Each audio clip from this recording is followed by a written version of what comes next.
आप देख रहे हैं मी6 न्यूज। నమస్తే, నేను మారుతీరామ్. మీ6 న్యూస్కు స్వాగతం.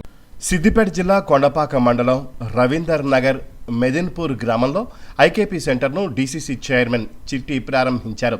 అనంతరం దేవేందర్ రెడ్డి మాట్లాడుతూ రైతులు ధాన్యాన్ని కళ్ళాల్లోనే ఆరబెట్టుకుని తీసుకురావాలని సూచించారు. తెలంగాణ రాష్ట్రంలోనూ సన్నధాన్యానికి 500 రూపాయలు బోనస్ ఇచ్చిన ఘనత కాంగ్రెస్ పార్టీదే అని అన్నారు. రైతులు ధాన్యాన్ని ఐకేపీ సెంటర్లోనే అమ్ముకోవాలని తెలిపారు. ఈ కార్యక్రమంలో కాంగ్రెస్ పార్టీ నాయకులు, కార్యకర్తలు పాల్గొన్నారు.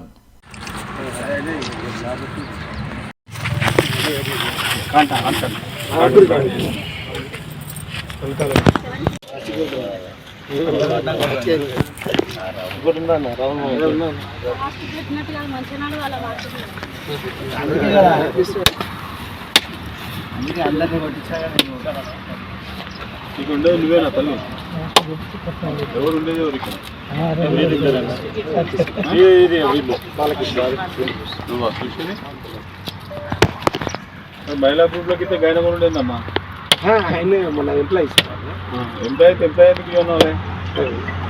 ఈరోజు మా ముఖ్యమంత్రి గారు ఎందుకంటే రైతులను ఇబ్బంది పెట్టొద్దు, రైతులు ఏంది రాజ్యం లేదనుకో నిదానంతో ఈరోజు మా రేవంత్ రెడ్డి గారు ముందు చూపుతూనే ఈ ప్యాడీ సెంటర్లు కొనుగోలు చేయాలని కలెక్టర్లకు ఆదేశం ఇవ్వడం జరిగింది. ముఖ్యంగా ఏంటంటే అందరికీ చెప్పడం ఏంటంటే చాలామంది అంటే ఓపిక అనేది ఉన్నారు రైతులు. ఇప్పుడు 6 నెలలు పంట పండించిన ఓపిక ఒక 2 రోజులు ఆపలేకపోతుంది. కాటల కాడ ఎవరో ధర రాగానే 1100 నెట్టంగా పోతుంది. పైసలు ముఖ్యం కాదు, రేట్ వచ్చింది చూడాలి ఫస్ట్. ఈరోజు గవర్నమెంట్ సన్న రకంగా ఉన్న 500 బోనస్ ఇచ్చింది. ఇక్కడ కూడా ఇలాంటి ఇబ్బంది వాళ్ళకి పడకుండా చేస్తారు రైతులకు. ఎందుకంటే రైతు అనేది రాజ్యమే, రైతులే రాజ్యమే. కాబట్టి రేవంత్ రెడ్డి ఒక రైతు కుటుంబానికి వచ్చిన రైతు వాది కాబట్టి ఈరోజు మున్సిపల్ ఓపెన్ చేయడం జరిగింది. ఇక్కడ కూడా ధరల మాట నమ్మి మోసపోకండి. ఎందుకంటే ఈరోజు మంచి రేట్ ఇస్తుంది.